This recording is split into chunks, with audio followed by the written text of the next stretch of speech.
الرحيم. أعوذ بالله السميع العليم من الشيطان اللعين الرجيم. بسم الله الرحمن الرحيم. الحمد لله الذي خلقنا في أمة الذي فاز رتبته إلى قاب قوسين، وأكرمنا بولاية وصيه الذي ردت له الشمس مرتين، وجاهد بالسيفين وصلى إلى القبلتين، وشرفنا بحب الزهراء أم السبطين، وجعلنا من الباكين على مصاب الحسن والحسين والتسعة من ذرية الحسين، الذين من بكى على مصابهم رجح حسناته أعمال الثقلين. والصلاة والسلام على أشرف الكونين رحمة للدارين جد الحسنين مولى الكونين، أعني أبا القاسم محمد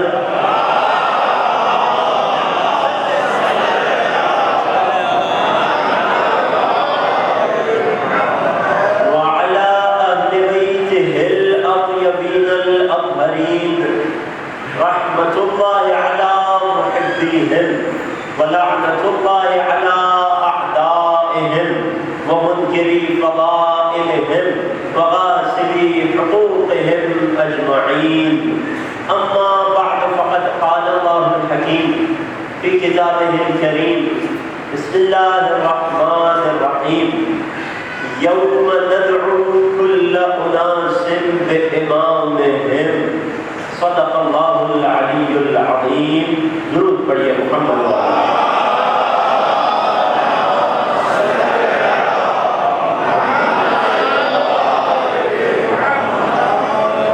محترم بزرگان، نوجوانان، عزاداران سید الشہداء، السلام علیکم ورحمۃ اللہ. قبل اس کے کہ باقاعدہ اپنی گفتگو کا آغاز کروں، انتظامیہ کا یہ پیغام آپ تمام تک کی سماعتوں تک پہنچانا اپنی ذمہ داری سمجھتا ہوں کہ عزاداری سید الشہداء اور وہ بھی عزا خانے میں منعقد کرنا یہ ایک بہت عظیم نعمت ہے. اس نعمت کا احساس دنیا والوں کو اس وقت ہوا کہ جب موجودہ حالات کے پیش نظر دنیا کے کثیر مکانات اور ممالک میں انہیں یہ نعمت نصیب نہ ہوئی، انہیں اپنے گھر تک مقید رکھا گیا. اگر خدا نے ہمیں اس عظیم نعمت سے نوازا ہے تو ہماری بھی ذمہ داری ہے کہ اس کا عملی شکریہ اس طرح ادا کیا جائے کہ احتیاطی تدابیر کو محفوظ خاطر رکھا جائے، حکومتی SOPs پر عمل کیا جائے، کوشش کی جائے کہ ماسک پہن کر فرش اعضاء پر تشریف رکھے تاکہ نہ آپ کے لیے خدا نخواستہ مشکل ہو اور نہ آپ کے قریب بیٹھے کسی شخص کو اذیت ہو. اگر پیغام پہنچ گیا ہے تو مل کر ایک درود پڑھے محمد والے.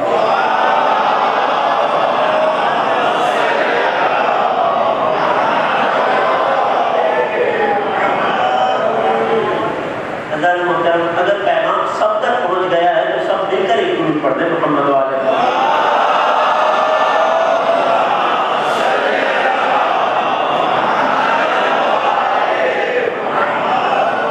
موضوع گفتگو امام زمن اور اصول دین. اس حوالے سے معرفت خدا اور عقیدہ توحید سے وقت کے امام کی معرفت کا کیا تعلق ہے، گزشتہ 3 دنوں کی گفتگو میں اس بات کو ہم الحمدللہ مکمل کر چکے. آج بغیر کسی تمہید کے یہ چاہتا ہوں کہ عقیدہ نبوت اور وقت کے امام کے درمیان تعلق کو آپ کی خدمت میں پیش کیا جائے. جیسا کہ میں نے عرض کیا تھا، ترتیب موضوع یہ رہے گی اور یقیناً اذہان عالیہ میں محفوظ ہوگی کہ نبوت کو ہم تقسیم کریں گے نبوت عامہ اور نبوت خاصہ میں۔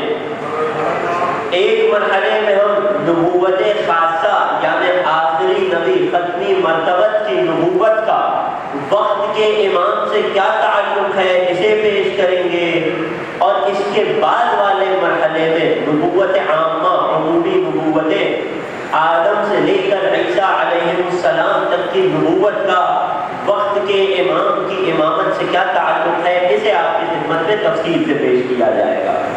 موضوع کی ترتیب ذہن میں رکھیے گا، سماعتیں متوجہ ہیں، میں پہلی منزل کا آغاز کرنے لگا ہوں۔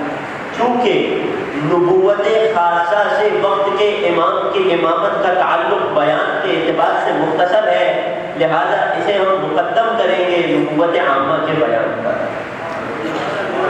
اگر پوچھا جائے کہ آخری نبی سے خدا کی آخری حجت کا کیا تعلق ہے، تو ایک تعلق تو وہ ہے جو یقیناً اس فرش ادا پہ بیٹھا کم سے بچہ بھی جانتا ہے، اور ایک تعلق وہ ہے کہ جو پوشیدہ ہے، وہ تعلق جو سب جانتے ہیں، جو تمام عالم اسلام کی کتب میں جس تعلق پر احادیث ملتی ہے، وہ کیا تعلق ہے کہ کائنات کے رسول نے فرما دیا المہدی من عترتی، مہدی میری نسل میری عترت میں ہوں گے۔ دوسرا جملہ حدیث کا المہدی من نسلی، مہدی میری نسل میں ہوں گے۔ اللہ اکبر، یا رسول اللہ مہدی آپ کی نسل میں ہوں گے؟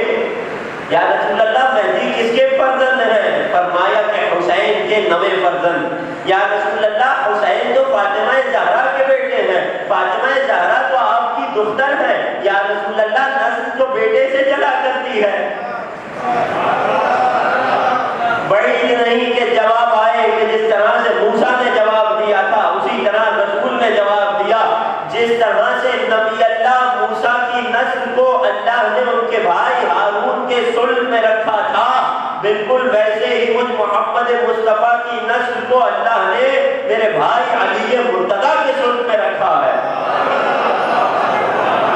یہی وجہ تو ہے کہ فرمایا حسن و حسین علی کے صلب سے ہیں مگر بیٹے مجھ محمد کے ہیں۔ ذرا تعلق تو محسوس کیجئے اس خاندان میں۔ علی کے ایک جملہ حوالے کر رہا ہوں اور کہہ کر گزر جاؤں گا آپ کے حوالے۔ علی کے نفس رسول ہونے پر، علی کے بجز رسول تمام انبیاء سے افضل ہونے پر اس سے بڑھ کر دلیل اور کیا چاہیے کہ نسل رسول کی ہے، علی کے صلب میں رکھی جا رہی ہے۔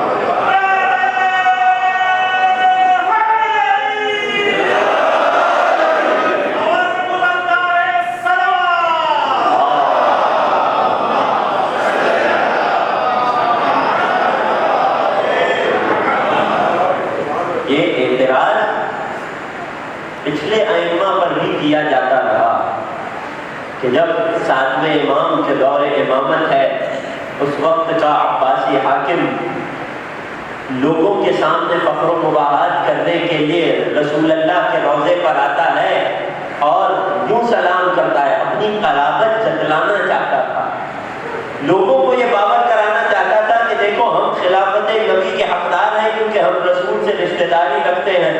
کہنے لگا السلام علیکہ یا ابن العم، یا ابن العم، اے چچا زاد آپ پر میرا سلام ہو۔ ساتویں امام تشریف فرماتے جانتے تھے یہ امت کو کیا پیغام دینا چاہ رہا ہے۔ ساتویں امام اپنی جگہ سے بلند ہوئے اور فرمایا السلام علیکہ یا ابتا، اے بابا رسول خدا آپ پر میرا سلام ہو۔ بتانا یہ چاہ رہے تھے اگر قرابتوں کی بنیاد پر خلافتیں ملا کرتی ہیں تو ہم رسول سے قریب ترین ہیں، اگر رسول تمہارے چچا ہیں تو ہمارے بابا ہیں۔ بگڑ کر کہنے لگا آپ رسول کے بیٹے کیسے ہوئے، آپ تو نواسہ رسول ہیں۔ مخاطب کر کے فرمایا کہ اگر، توجہ کیجیے گا، اگر مریم سے نسل عمران چل سکتی ہے، مریم جناب مریم سلام اللہ علیہا عمران کی نسل میں ہے، عمران نبی ہے، ان کی نسل میں مریم ہے، مریم کے فرزند ہے عیسیٰ. قرآن نے عیسیٰ کو عیسیٰ ابن عمران کہا، عمران کا بیٹا عیسیٰ کہا. عیسیٰ کا کوئی باپ نہیں تھا. اگر عیسیٰ مریم کے وسیلے سے عمران کی نسل میں ہو سکتے ہیں تو ہم کیوں فاطمہ زہرا کے وسیلے سے نسل رسول میں نہیں ہو سکتے؟ درود پڑھیے محمد والے.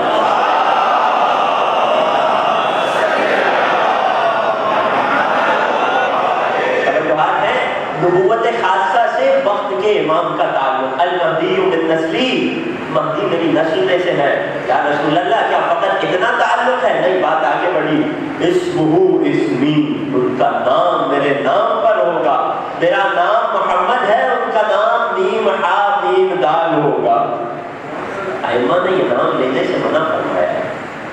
کیا حکمت ہے، کیوں منع فرمایا؟ انشاءاللہ کبھی بات موضوع میں آ گئی تو انشاءاللہ پیش کروں گا.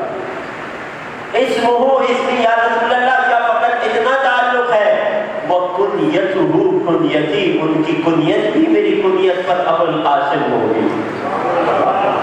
اس قدر شباہتیں، یہ تو فقط نام کی شباہتیں ہیں، کام کی شباہتیں بھی بہت ہیں.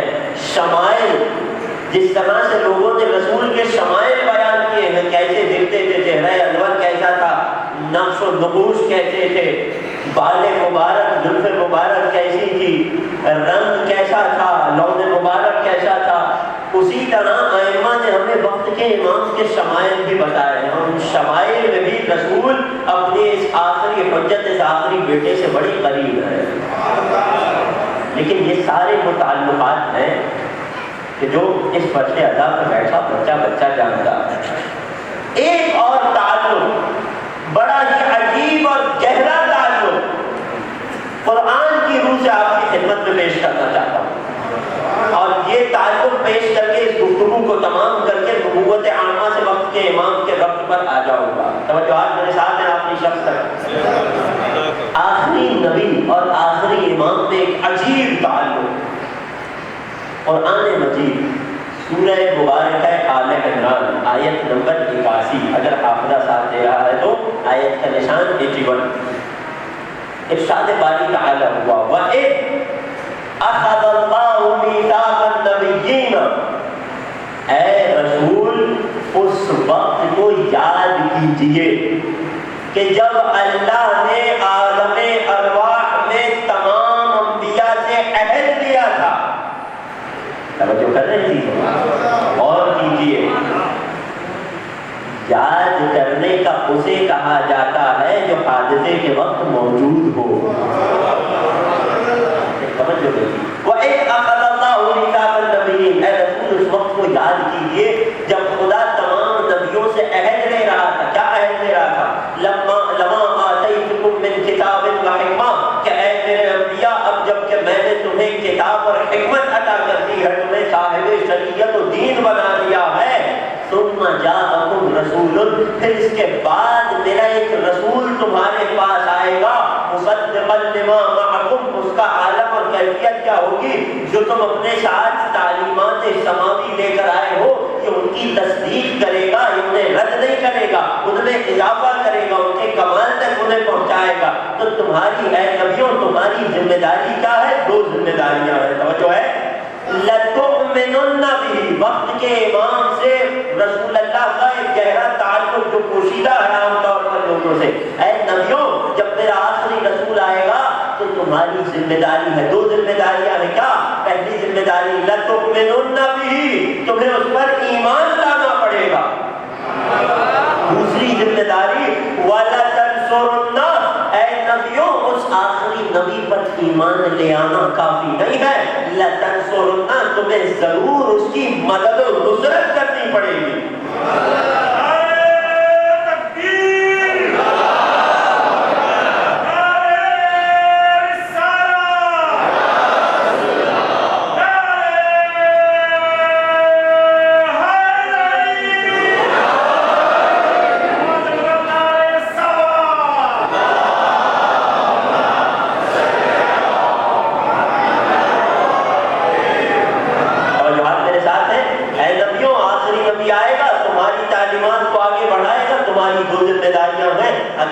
نبوت چاہتے ہو تو ان دو عہدوں کو تمہیں پورا کرنا پڑے گا۔ پہلا عہد اس نبی پر ایمان لانا پڑے گا۔ میرا سوال ہے، کیا آدم سے عیسیٰ تک کوئی نبی ایسا گزرا جو رسول اللہ کی نبوت پر ایمان نہ رکھتا ہو؟ کوئی بھی جواب دے سکتا ہے، بلکہ سب یک زبان ہو کر جواب دے سکتے ہیں، یقیناً کوئی نبی ایسا نہیں گزرا کہ جسے محمد مصطفیٰ کی نبوت پر ایمان نہ ہو۔ کیوں؟ کیونکہ نبوت ملی ہی اس شرط پر تھی کہ محمد مصطفیٰ کی نبوت اور علی مرتضیٰ کی ولایت پر ایمان رکھنا پڑے گا۔ اس دعوے کو پیش کر دیا، ثابت کرنے کا وقت نہیں ہے، میرے موضوع سے بات باہر چلی جائے گی۔ کوئی نبی نہیں گزرا جس نے رسول پر ایمان نہ رکھا ہو۔ لیکن سوال یہ ہے کہ جب رسول اللہ دنیا میں تشریف لائے، جب بعثت ہوئی، 23 برس کا وہ تبلیغی کار رسالت پہنچانے کا وہ عرصہ، کون سا نبی تھا کہ جس نے آ کر رسول کی مدد کی؟ توجہ چاہتا ہوں عزیزو، آخر میں بیٹھے ہوئے افراد، دو عہد اللہ نے لیے تھے، لَتُؤْمِنُنَّ بِهِ، تم اس پر ایمان لاؤ گے، وَلَتَنْصُرُنَّ، تم اس نبی کی مدد بھی کرو گے۔ ایمان ہر نبی لے آیا، مدد کرنے کوئی نہیں آیا۔ تو اے خدا، کیا نبیوں نے اپنا وعدہ وفا نہیں کیا؟ نہیں، جواب ملتا ہے۔ علماء اس آیت کی تفسیر میں لکھتے ہیں کہ نبی کی مدد تمام انبیاء کیسے کریں گے کہ جب اس نبی کا آخری فرزند دنیا میں تشریف لائے گا، خدا کی آخری حجت ظہور فرمائے گی، تو انبیاء میں جن کو زندگی ملی ہوئی ہے وہ آسمان سے زمین پر اتریں گے۔ مثلاً عیسیٰ زمین پر آئیں گے اور مہدی کے پیچھے نماز پڑھ کے یہ اقرار کریں گے، اے خدا، میں مہدی کے پیچھے نماز پڑھ کے تیرے رسول کی مدد کر رہا ہوں۔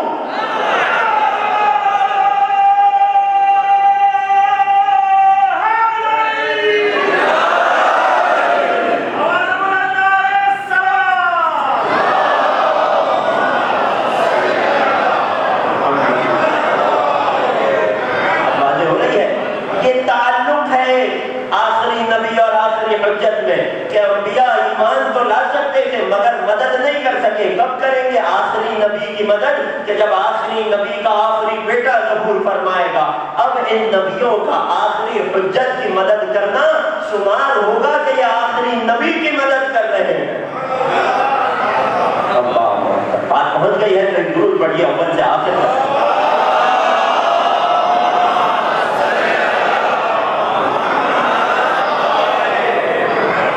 یہ تعلق تھا خلاصتاً نبوت خاصہ اور وقت کے امام کا۔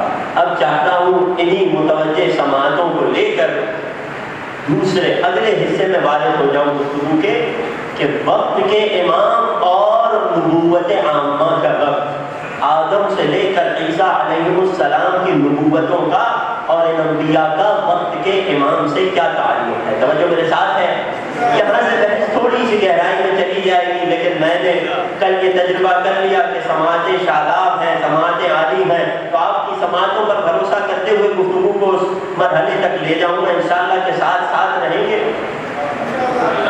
عمومی طور پر انبیاء کی نبوتیں، اگر ان نبوتوں کا وقت کے امام سے تعلق دیکھنا ہو تو یہ بہت وسیع موضوع ہے۔ ایک تعلق نہیں ہے، کئی جہتوں سے کئی قسم کے تعلقات ہیں۔ اگر ہم خلاصہ کریں، اگر ہم موضوع کو مرتب کرنا چاہیں تو ہم ان تعلقات کو تقسیم کریں گے 3 حصوں میں۔ پہلا حصہ سنن انبیاء، عمومی طور پر نبوتوں کی بات ہو رہی ہے نا، سنن انبیاء کیا مطلب ہے؟ ابھی آج ہی تفصیل سے عرض کروں گا اس لفظ کا۔ دوسرا حصہ خصائص انبیاء، وہ خصوصیات، وہ کمالات، وہ فضائل جو اللہ نے اپنے انبیاء کو دیے، وہ سب کے سب اللہ نے اپنی آخری حجت میں رکھ دیے۔ وہ خصائص و کمالات کیا ہیں، یہ دوران گفتگو آئے گا۔ گفتگو کا تیسرا حصہ مواریث انبیاء، مواریث جمع ہے میراث کی، انبیاء کی وہ میراثیں جو اللہ نے اپنی آخری حجت کو دی۔ میراث کا مطلب تو سب جانتے ہیں نا، کہ انسان اپنے پیچھے جو کچھ چھوڑ کر جائے، انبیاء انبیاء کی میراث کی دو قسمیں ہوا کرتی ہیں. ایک عام لوگوں کی میراث ہوتی ہے جو جاتے ہوئے بہت زیادہ کچھ چھوڑ کے جائیں تو مال و دولت چھوڑ کر جاتے ہیں، جن کا حساب انہیں دینا ہوتا ہے، جنہیں استعمال آنے والی نسلیں کیا کرتی ہیں. انبیاء کی میراث دو قسموں کی ہوا کرتی ہے، ایک مادی میراث، دوسری معنوی میراث. مادی میراث یہ دنیاوی میراث، یہ مال و دولت، یہ اسباب. انبیاء بہت کم چھوڑا کرتے ہیں لیکن چھوڑا ضرور کرتے ہیں. ہم میراث انبیاء کے منکر نہیں ہیں عزیزوں. مادی میراث کی سب سے بڑی مثال وہ باغ فدق جو رسول نے اپنی بیٹی کے لیے چھوڑا تھا. معنوی میراث یعنی وہ انبیاء کا علم، وہ ان کی حکمت، وہ ان کی شریعت، وہ ان کی تعلیمات کہ جو انبیاء اپنے بعد آنے والوں کے لیے چھوڑے جاتے ہیں. اس کا تعلق مادے اور مال سے نہیں ہے، یہ معنوی میراث ہے. وہ عہدے، وہ منصب جو اللہ نے انبیاء کو عطا کیے وہ انبیاء اپنے بعد آنے والوں کے لیے چھوڑے جاتے ہیں، اسے کہتے ہیں معنوی میراث. ایک مثال پیش کرتا ہوں اس کی بھی. ارشاد باری تعالیٰ ہوا سورہ بقرہ، وَإِذِ ابْتَلَىٰ إِبْرَاهِيمَ رَبُّهُ بِكَلِمَاتٍ فَأَتَمَّهُنَّ. اے نبی یاد کیجیے اس وقت کو بھی جب اللہ نے ابراہیم علیہ السلام کا چند کلمات سے امتحان لیا. فَأَتَمَّهُنَّ ابراہیم امتحانات میں کامیاب رہے. ابراہیم جو نبی بن چکے تھے، توجہ کیجیے گا، جو رسول بن چکے تھے، جو خلیل بن چکے تھے، اب ان کا امتحان لیا گیا اور جب اس امتحان میں بھی کامیاب ہوئے تو باری تعالیٰ کا ارشاد ہوا، انی جاعلک للناس اماما. اے ابراہیم اب ہم تمہارے رتبے میں اضافہ کر رہے ہیں، تمہارے منصب کو بڑھا رہے ہیں. تم نبی تھے، رسول تھے، خلیل تھے، اب ہم تمہیں لوگوں کے لیے امام بنا رہے ہیں. جب ابراہیم علیہ السلام کو یہ بلند ترین منصب ملا، اب کوئی سوال نہ کرے کہ کس طرح سے انبیاء کی نبوتوں سے ائمہ کی امامتیں افضل ہو گئی.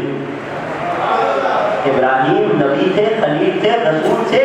جب اور امتحان میں کامیاب ہوئے، منزلت بلند ہوئی تو اب امامت کا رتبہ عطا ہوا. یہ منصب ابراہیم علیہ السلام کو اتنا عزیز تھا کہ فوراً سے سوال کیا، قال ومن ذریتی، اے خدا یہ منصب میری نسل میں بھی عطا ہوگا.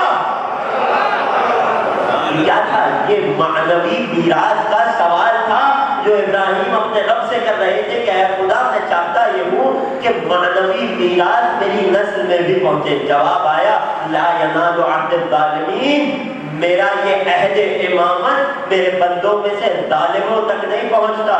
جو تمہاری نسل میں معصوم آئیں گے انہیں ہم یہ عہدہ امامت عطا کریں گے. اب علی کی امامت ہو یا حسن و حسین کی امامت ہو یا دیگر ائمہ کی امامت ہو، یہ ساری امامتیں کیا ہیں؟ یہ ابراہیم کا وہی منصب امامت ہے. یہ ابراہیم کی میراث معنوی ہے جو اسماعیل سے ہو کر آل محمد تک پہنچی.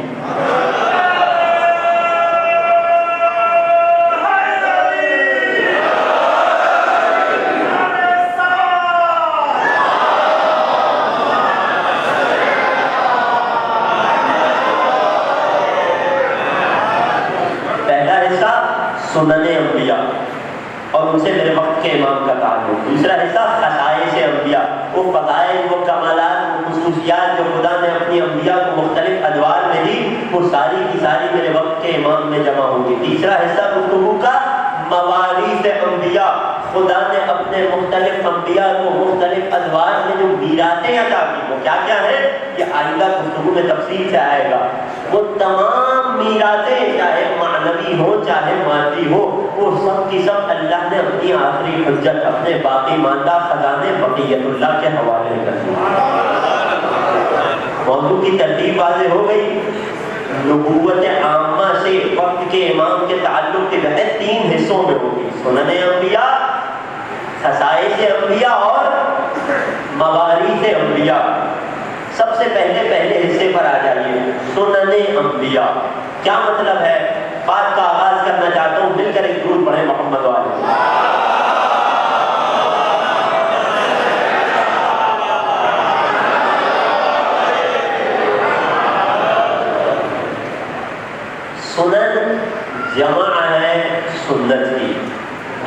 تو سنت، اور ایک سے زیادہ ہو تو سنن۔ سنن انبیاء کا بنیادی طور پر معنی کیا لگتا ہے کہ انبیاء کی سنتیں، سنت عربی زبان میں کہتے ہیں طریقہ کار کو، رسول کی سنت پر عمل کرنا یعنی رسول کے طریقہ کار پر چلنا، یعنی جس سے رسول محبت کرے اس سے محبت رکھنا، جسے رسول سر آنکھوں پہ رکھے اسے سر آنکھوں پہ رکھنا، جسے رسول یاد کرے اسے یاد کرنا، جس کا تذکرہ رسول کرے اس کا تذکرہ کرنا، جس کی یاد میں جس کی مصیبتوں پر رسول گریہ فرمائے اس کی مسائل پر گریہ کرنا۔ تو اب کہنے دیجئے کہ فرش ادا اور مجلس حسین رسول کی سب سے بڑی سنتوں میں سے ایک ہے۔ ایک درود پڑھیے محمد و آل محمد۔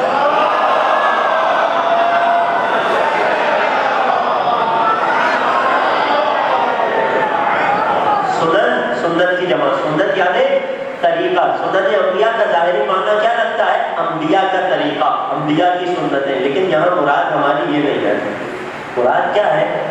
سنت انبیاء سے مراد، توجہ کیجیے گا، خدا کی وہ سنتیں ہیں، خدا کا وہ طریقہ کار ہے جو اس نے اپنے انبیاء میں جاری فرمایا۔ در حقیقت یہ وہ سنتیں ہیں کہ جنہیں جاری خدا نے کیا، یہ سنتیں خدا کی ہیں، یہ طریقہ کار خدا کے ہیں، لیکن جاری انبیاء پر ہوئی، اس وجہ سے ہم انہیں نسبت دے رہے ہیں انبیاء کی۔ یہاں تک بات واضح ہو گئی؟ تو مراد کیا ہے؟ وہ خدا کی سنتیں، وہ خدا کا طریقہ کار۔ یہ کیا ہوتا ہے تھوڑی سی تفصیل اور آئے گی، نوجوانوں کو حوصلہ رکھنا ہے انشاءاللہ آج کی گفتگو میں۔ خدا کی جاری کردہ وہ سنتیں جو اس نے اپنے انبیاء میں جاری فرمائی۔ سنت خدا کیا ہوتی ہے؟ سنت خدا وہ خدا کا فیصلہ ہوا کرتا ہے جو مخلوقات پر جاری اور نافذ ہوتا ہے۔ اور اس سنت خدا کی خصوصیت کیا ہے؟ قرآن فرماتا ہے فَلَن تَجِدَ، دو قانون سنت خدا کے بارے میں، خدا کے طریقے اور اس کے نظام کے بارے میں۔ خدا کوئی قانون بنا دے، خدا کوئی سنت جاری کر دے تو قرآن اس کے بارے میں کہتا ہے فَلَن تَجِدَ لِسُنَّتِ اللَّهِ تَبْدِيلًا، تم خدا کی سنت میں کسی قسم کی تبدیلی نہ پاؤ گے۔ دوسرا قانون، اب تک بات سمجھ آ گئی، اب ذرا دوسرا قانون دیکھیے، وَلَن تَجِدَ لِسُنَّتِ اللَّهِ تَحْوِيلًا، تم خدا کی سنت اور اس کے طریقے میں کسی قسم کی تحویل بھی نہیں پاؤ گے۔ یہ کیا مان رہا ہے؟ دو چیزیں ہیں جن کا انکار کیا جا رہا ہے، جنہیں خدا کی سنتوں سے، اس کے جاری کردہ قوانین سے سلب کیا جا رہا ہے۔ پہلی کیا؟ تم خدا کی سنت میں کسی قسم کی تبدیلی بھی نہ پاؤ گے۔ دوسرا کیا؟ تم خدا کی سنتوں میں کسی قسم کی تحویل بھی نہ پاؤ گے۔ اے خدا، اس تبدیلی اور تحویل میں کیا فرق ہے؟ جواب آئے گا میری حجتوں سے پوچھ لو۔ خدا کی سنتوں کو سمجھنا پڑے گا تاکہ یہ سمجھ آ سکے کہ کس طرح سے وہ سنتیں انبیاء میں جاری ہوئی، اور یہ طے ہو سکے کہ کس طرح سے وہ سنتیں میرے وقت کے امام میں جاری ہوئی۔ بات واضح ہے؟ موضوع کا ارتباط واضح ہے؟ تم خدا کی سنتوں میں نہ تبدیلی پاؤ گے، تم خدا کی سنتوں میں تحویل بھی نہیں پاؤ گے۔ خدا کیا مطلب ہے؟ توجہ کیجیے گا، اس آیت کی تفسیر اس منبر کے تقدس سے پیش کر رہا ہوں۔ تم نہ تبدیلی پاؤ گے نہ تحویل پاؤ گے۔ دو لفظ ہیں جو آپ کی خدمت میں پیش کرنا چاہتا ہوں۔ ایک ہے مجری سنن، یاد کر لیجیے کیا لفظ ہے اگر میرے ساتھ سفر کرنا ہے۔ پہلا لفظ ہے مجری سنن، دوسرا لفظ ہے مجری سنن۔ ایک ہے سنن کا مجری اور ایک ہے انہی سنن کا مجرا۔ عربی زبان کے لفظ ہے مگر اردو میں بھی مستعمل ہے۔ اور آسان کروں بات کو، توجہ ہے؟ ناد علی تو سب کو یاد ہے نا؟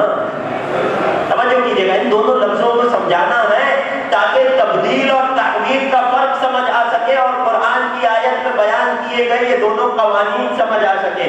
تبدیل اور تحویل کا کیا فرق ہے؟ اس کے لیے ہم نے دو الفاظ کا سہارا لیا، ایک ہے مجلس سنن، ایک ہے مجلس سنن۔ ان دونوں لفظوں کا کیا مطلب ہے؟ اس کے لیے جس طرح سے ہم تمام مشکلات کو حل کرنے کے لیے ناد علی کا سہارا لیتے ہیں، اس لفظ کی مشکل کو حل کرنے کے لیے بھی ناد علی کا سہارا لیتے ہیں۔ ناد علی سب کو یاد ہے نا؟ کیا جملے ہیں؟ ناد علی مظہر العجائب۔ اب خدا کا اپنے رسول سے یہ کہہ دینا ناد علی خیبر میں علی کو پکارو مشکل کا وقت آ گیا ہے، یہ حکم کیا ہے؟ یہ خود ضمن رکھ کر رہا ہوں، یہ خود در حقیقت خدا کی سنت ہے۔ سنت پروردگار میں کوئی تبدیلی نہیں آتی۔ اے محمد آپ افضل ترین نبی ہیں، مگر سنت خدا یہ ہے کہ مشکل میں علی کو پکاریے۔ تو اب اگر میں خدا کی سنت پر عمل کروں تو کوئی تکلیف نہ ہونی چاہیے۔ توجہ کیجیے گا، ناد علی کیا جملہ ہے؟ ناد علیت مظہر العجائب۔ اس ناد علی کی تلاوت کے دو طریقے پائے جاتے ہیں۔ ایک طریقہ جو پاک و ہند میں رائج ہے، جو یہاں بیٹھے ہوئے تمام سامعین کو یاد ہے، وہ کیا ہے؟ ناد علیت مظہر العجائب۔ ایک دوسرا طریقہ ہے جو عرب میں رائج ہے، وہ کیا ہے؟ ناد علیت مظہر العجائب۔ ایک طریقہ مظہر العجائب، دوسرا طریقہ مظہر العجائب۔ لطف محسوس کریں گے اگر سنیں گے تو یہ فرق جو مظہر عجائب اور مظہر عجائب میں ہے، وہی فرق مجلس سنن اور مجلس سنن میں بھی ہے۔ اور جو کر رہے ہیں کیا فرق ہے دونوں لفظوں میں؟ مظہر عجائب، مظہر کہتے ہیں اس محل کو، اس جگہ کو، اس ذات کو، اس زمین کو کہ جہاں پر عجائب کا اظہار ہو۔ جس بستر موت پہ انسان کو نیند نہ آئے، اس پر سکون و اطمینان سے سو جانا یہ عجوبہ نہیں تو کیا ہے؟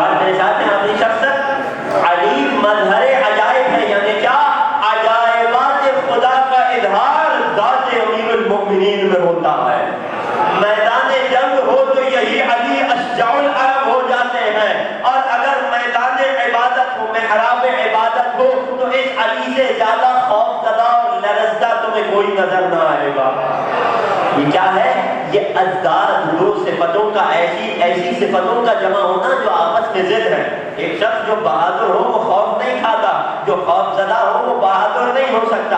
علی بہادر بھی ہے، علی خوف زدہ بھی ہے۔ یہ کیا ہے؟ یہ دو ضد صفتوں کا جمع ہونا ہے۔ یہ کیا ہے؟ یہ عجائبات خداوندی میں سے ہے۔ ان عجائبات کا اظہار کہاں ہوا؟ ذات علی ابن ابی طالب میں ہوا۔ یہ مطلب ہے مظہر عجائب کا۔ مطلب واضح ہو گیا؟ مظہر العجائب جس جگہ پر یا جس ذات میں عجائب خدا کا اظہار ہو۔ دوسری تلاوت، دوسری قرأت، ناد علیت مظہر العجائب۔ مظہر کہتے ہیں اظہار کرنے والے کو۔ اللہ اکبر۔ مظہر العجائب یعنی علی عجائبات کا اظہار کرنے والے ہیں۔ علی سورج کو پلٹائے دکھائی دیتے ہیں، علی مردے کو جلاتے دکھائی دیتے ہیں۔ یہ وہ عجائبات ہیں جن کا اظہار علی کی ذات میں نہیں ہو رہا، یہ وہ عجائبات ہیں کہ جن کا اظہار علی کر رہے ہیں۔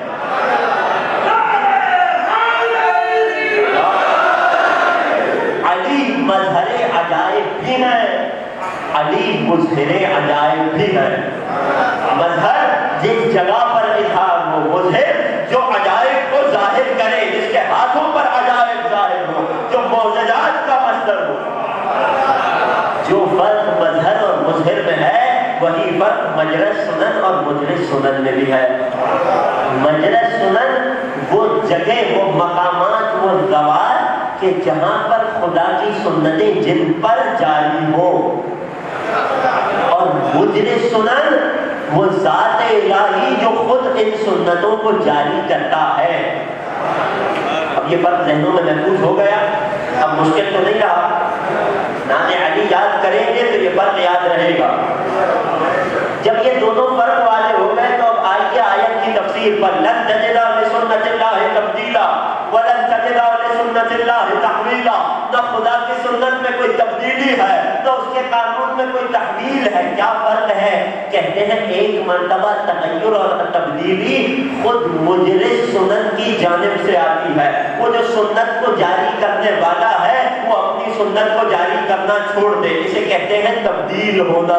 اور دوسری مرتبہ تبدیلی مجرد سنن میں آئے، یعنی مجرد سنن اپنی سنت کو جاری کرے لیکن جہاں سنت کو قانون کو جاری ہونا تھا وہ قانون وہاں جاری نہ ہو، کسی اور پر جاری ہو جائے، اسے کہتے ہیں تحویل۔ بات واضح ہوئی؟ گفتگو کا ربط واضح ہو رہا ہے۔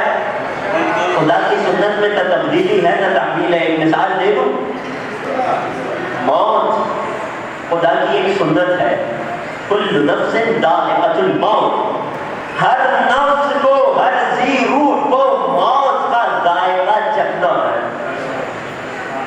یہ کیا ہے؟ یہ موت خدا کی سنت میں سے ایک سنت ہے، یہ خدا کا طریقہ ہے جو ہر مخلوق پر جاری ہونا ہے۔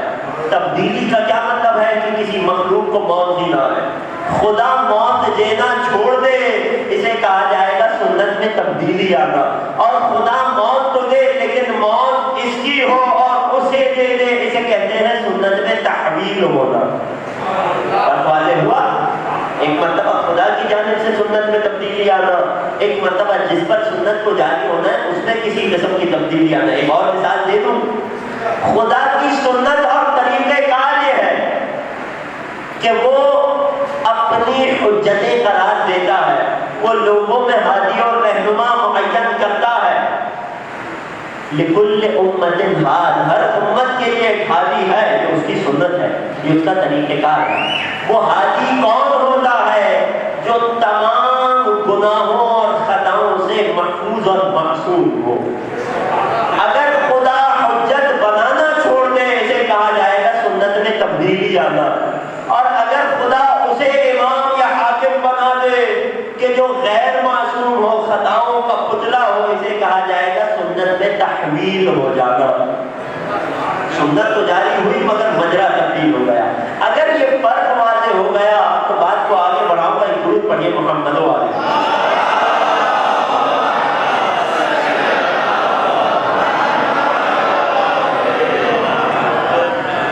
خدا نے مختلف انبیاء میں، سنت کی اور بھی تقسیمات ہیں جس کی طرف میں نہیں جا سکا وقت کی وجہ سے، خدا نے اپنے 1,24,000 انبیاء میں مختلف سنتوں کو اپنایا۔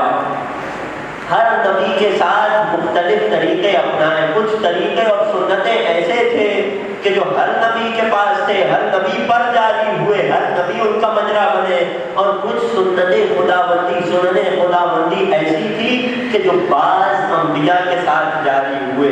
ربط اس موضوع کا میرے وقت کے امام کے ساتھ یہ ہے کہ وہ ساری سنتیں جو اللہ نے اپنے انبیاء میں جاری کی وہ سب کی سب میرے وقت کے امام میں جاری ہوگی۔ وہ سنتیں کیا ہیں، وہ سنتیں کون سی ہیں، آج تو دامن وقت میں گنجائش نہیں بچی، کل اسی موضوع کی اور تفصیل سے آغاز ہوگا۔ وہ کون سی سنتیں انبیاء ہیں، خدا کی وہ کون سی سنتیں اور طریقے ہیں جو مختلف انبیاء میں آئے اور میرے وقت کے امام بھی ان سے خالی نہ رہیں گے۔ روایات آل محمد کی روشنی میں کل یہاں سے بات کا آغاز کریں گے۔ آج بات کو یہی روکے جا رہا ہوں، سنت خداوندی کبھی تبدیل نہیں ہوتی، سنت خداوندی کبھی تحویل نہیں ہوتی۔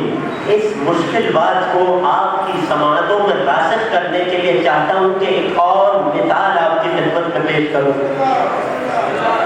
قرآن کا قانون یہ کہتا ہے کہ وہ بنی اسرائیل، توجہ کیجیے گا اس مثال سے میں اپنے مسائل سے جڑ جاؤں گا، وہ بنی اسرائیل کہ جن کا ایک دور میں طریقہ یہ رہا، وتیرہ یہ رہا کہ روایت کہتی ہے طلوع فجر سے لے کر طلوع شمس تک، فجر ہونے سے لے کر طلوع آفتاب ہونے تک، مغرب تک نہیں۔ اس قوم کا طریقہ کار یہ تھا کہ اتنے مختصر سے وقت میں یہ قوم 70 انبیاء کا خون بہا دیتی تھی، خدا کی حجتوں کا قتل ناحق کرتی تھی، اور پھر انہیں ذرا برابر حیا بھی نہیں آتی تھی۔ جب سورج طلوع ہوتا تھا تو یہ اپنے بازاروں میں کاروبار اسی عام طریقے سے چلاتے تھے۔ یہ اتنے بے حیا ہو چکے تھے کہ ان کے کانوں پر جوں تک نہیں رہتی تھی۔ خدا نے انہیں ایک عذاب دیا۔ وہ کیا عذاب تھا؟ وہ عذاب خدا کی ایک سنت تھی کہ جو اس قوم پر جاری ہوئی۔ کیوں؟ کیونکہ یہ قوم اللہ کی حجتوں کو قتل کرتی تھی۔ وہ طریقہ اور سنت کیا تھی؟ قرآن کی آیت کہتی ہے بنی اسرائیل کی اس قوم کے بارے میں وَضُرِبَتْ عَلَيْهِمُ الذِّلَّةُ وَالْمَسْكَنَةُ، حجت خدا کو قتل کرنے کی سزا انہیں یہ ملی۔ خدا کی سنت ان پر یہ جاری ہوئی کہ اس قوم پر ذلت اور مسکنت کو دے مارا گیا، ذلت اور رسوائی کو ان کے چہروں پر دے مارا گیا۔ وَبَاءُوا بِغَضَبٍ مِّنَ اللَّهِ، اور قتل انبیاء اور قتل حجت کے نتیجے میں یہ لوگ خدا کے قہر اور اس کے غضب کے خریدار رہے۔ توجہ کر رہے ہیں؟ یہ خدا کی سنتیں، دو سنتیں، ضربت علیہم الذلۃ والمسکنہ۔ پہلی سنت یہ کہ ان پر ذلت و رسوائی کو تھوپ دیا گیا۔ دوسری سنت یہ وباءوا بغضب من اللہ، کہ لوگ خدا کے غضب اور قہر کے خریدار بنے۔ خدا کی یہ سنت کہاں جاری ہوتی ہے؟ خدا کی حجتوں کو قتل کرنے والوں میں۔ اب سمجھ آیا کہ دربار یزید میں شہزادی زینب علیہ نے جب خطبہ ارشاد فرمایا تو قرآن کی کسی آیت سے تمسک کر کے بتایا وَضُرِبَتْ عَلَيْكُمُ الذِّلَّةُ وَالْمَسْكَنَةُ، اے یزید تیرے چہرے پر قیامت تک کے لیے ذلت اور رسوائی کو تھوپ دیا گیا ہے۔ وَبُعْتُمْ بِغَضَبِ اللَّهِ، اور تم حسین کے قتل کے نتیجے میں خدا کے غضب اور قہر کے خریدار بن چکے ہو۔ بتا یہ نہیں تھی کہ خدا کی سنت جو اپنی حجتوں کے قتل میں جاری ہوئی تھی، اس سنت میں نہ تبدیلی آئی، نہ اس میں کسی قسم کی تحویل آئی۔ اگر مثال والے ہو گئے تو ایک درود پڑھے محمد والے۔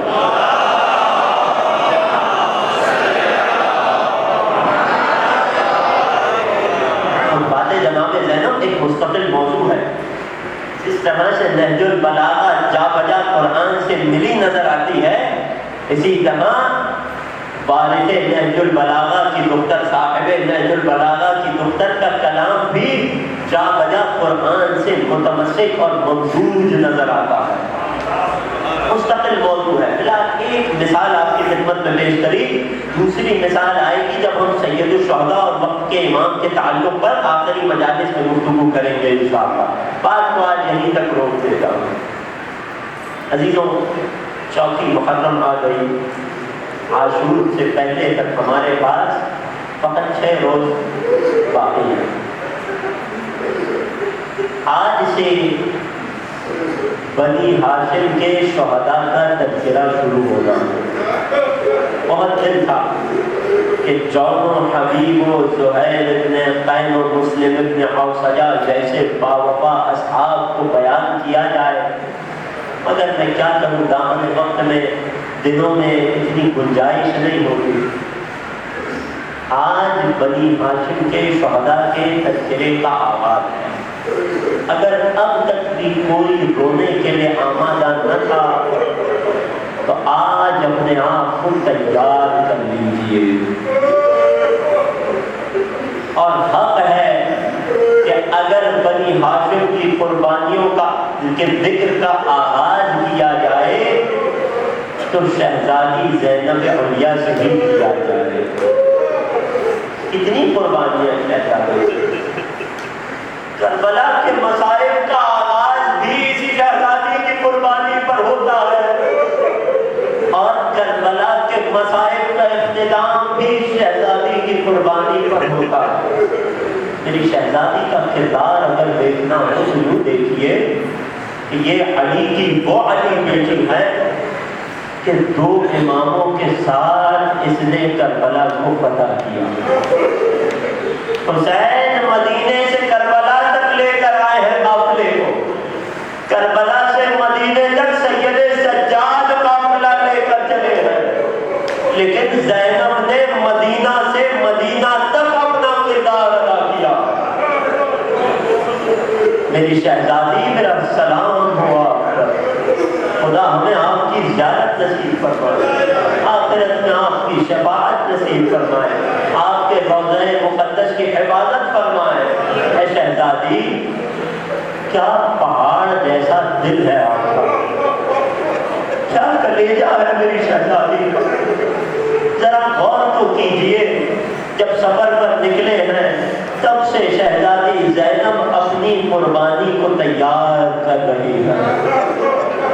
ارباب مقاصد لکھتے ہیں یہاں تک کہ جب شب عاشور آ گئی، شہزادی نے مولو محمد کو اپنے خیمے میں بلایا۔ یہ شہزادی مدینہ سے اپنی قربانی کے اعمال، اپنی قربانی کے لیے تیار ہو کر چلی ہے۔ جملہ پوری ذمہ داری سے کہہ رہا ہوں، کسی ماں نے اپنے بچوں کی قربانی کے لیے وہ انتظام اور تیاری نہیں کی تھی جو شہزادی زینب اپنے ساتھ کر کے چلی گئی۔ ارباب مقاصد لکھتے ہیں شہزادی مدینے سے اپنے شہزادوں کے لیے نئے لباس اور نئے عمامے لے کر چلی تھی۔ اب جب شب عاشور آئی تو اون محمد کو خیمے میں بلایا، بیٹے اون محمد، میں تمہاری قربانی کے دن کے لیے نئے لباس لے کر آئی ہوں، کل اس نئے لباس کو زیب تن کرنا۔ اے شہزادوں، تم جعفر طیار کے پوتے ہو، تم حیدر کرار کے نواسے ہو، اپنی مادر کو رسوا نہ کرنا، کل حسین کے بچوں سے پہلے زینب کے بچے قربان ہونے چاہیے۔ کیا کوئی ماں ہو سکتی ہے جو اپنے بچوں کی قربانی میں جلدی کرے؟ عجیب صبر کا پہاڑ ہے میری شہزادی۔ ام المصائب ایسے ہی تو نہیں کہا جاتا میری شہزادی۔ اجرکم علی اللہ، اجرکم علی الزہرا۔ عزیزوں، روز عاشور آیا، اصحاب باوفا شہادت کے رتبے پر فائز ہو چکے۔ شہزادی زینب نے اون محمد کو بلایا، بیٹے اون محمد، اب بنی ہاشم کی شہادتوں کا آغاز ہے، اب بنی ہاشم نے میدان میں جانے کا آغاز کیا ہے۔ اے اون محمد، یہ کیا ماجرا ہے کہ ماں تمہیں اب تک زندہ دیکھ رہی ہے؟ بچے کہتے ہیں ماں ہم نے ماموں سے اجازت لی، ماموں حسین اجازت نہیں دیتے۔ بھیا حسین کے پاس آتی ہے، اے بھیا یہ کیا ماجرا ہے، آپ زینب کی قربانی کو قبول کیوں نہیں کرتے؟ جواب دیا ہے زینب، ان دونوں شہزادوں کے بابا ہمارے ساتھ نہیں ہیں، ان کی اجازت کے بغیر میں کیسے مقتل میں بھیج دوں؟ جواب دیا بھیا، جب میں مدینے سے چلی تھی عبداللہ ابن جعفر کے پاس گئی تھی، میں نے سفر کی اجازت لی تھی، عبداللہ نے مجھ سے کہا تھا اے زینب میں مریض ہوں، ساتھ نہیں چل سکتا، میرے دونوں شہزادوں کو لے جانا، اگر کہیں جنگ ہو جائے تو حسین کے بچوں پر اپنے بچوں کو قربان۔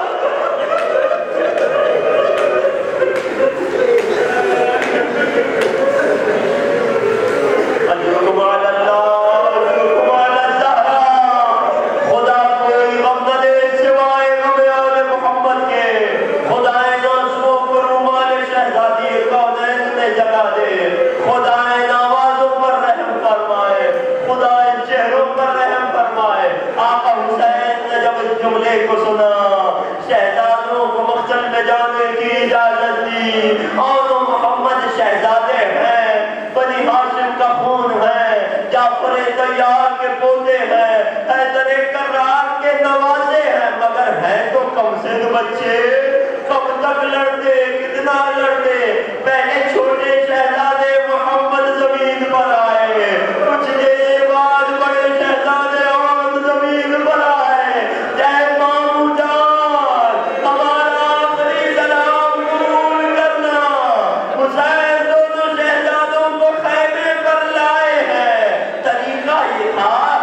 جب بھی حسین کسی شہید کا لاشا خیمے تک لاتے تھے سب سے پہلے استقبال کو شہزادی زینب آتی تھی، لیکن اب بیویوں نے دیکھا اور وہ محمد کے لاشیں لائے گئے اور وہ محمد کی ماں نظر نہیں آتی، خیال کیا ارے بچوں کی ماں ہے شاید کہیں خیمے میں پڑی ہو۔ جب خیمے میں گئے ہیں کیا دیکھا؟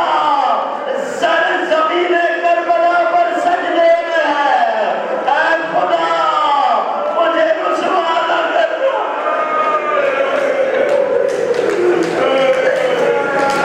بیویوں نے بتایا اے شہزادی تمہارے شہزادوں کے لاشیں آ گئے، اور وہ محمد کے لاشوں کے نزدیک آئی۔ بیویاں سوچ رہی ہیں اب اس ماں پر غشی آ جائے گی، ارے یہ تو صبر کا پہاڑ ہے۔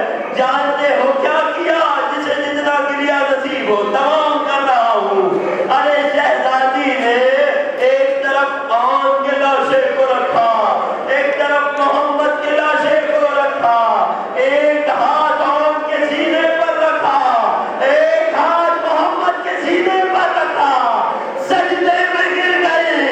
اے خدا میری قربانی کو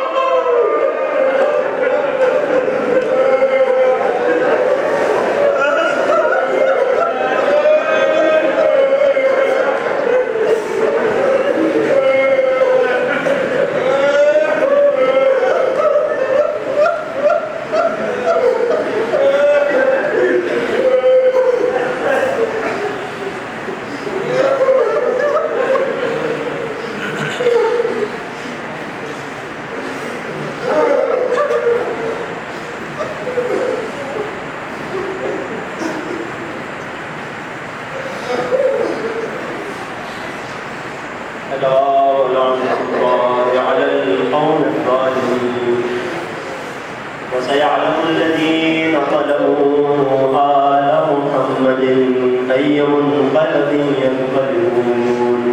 بار الہ تجھے واسطہ محمد والے محمد کا ہمارے اس پرسے کو اپنی بارگاہ میں قبول فرما، ہمارے نازوں کو قلب نازنین مادر اور محمد کے لیے مرہم کا باعث قرار دے۔